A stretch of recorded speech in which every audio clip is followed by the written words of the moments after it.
मी पुण्यामध्ये जसं एंटर केलं तर लास्ट 3 इयर्स पासून मी इथे पथकामध्ये येतो. ओळख कुठून झाली? तू ह्या ढोल पथकामध्ये काय येते?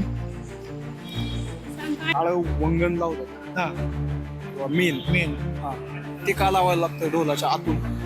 हा बेस आहे बरोबर ढोल अशा पद्धत आणि हाच बेस कुठं जर चालू राहिला तर अजून चांगलं राहील की संस्कृती चांगली जर हे व्हेरिएशन का आणावे लागतात. एक बकेट लिस्ट मध्ये होतं त्या वर्षी फायनली आले. म्हणजे एक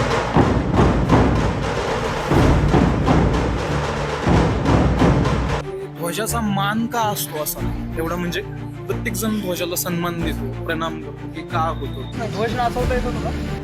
बऱ्याच जणांचे प्रश्न असतात की हे मुलं अभ्यास सोडून इकडे काय येतात येण्याची ओढ का बरं लागली. आता म्हणजे नाही का पथक बदलताना तुम्ही काय विचार करता की समजा आता 3 पथक झाले तुमचे पहिल्या पथकात काय बदलावा होता दुसऱ्या पथकात काय बदल झाला तिसऱ्या पथकात काय बदल झाला.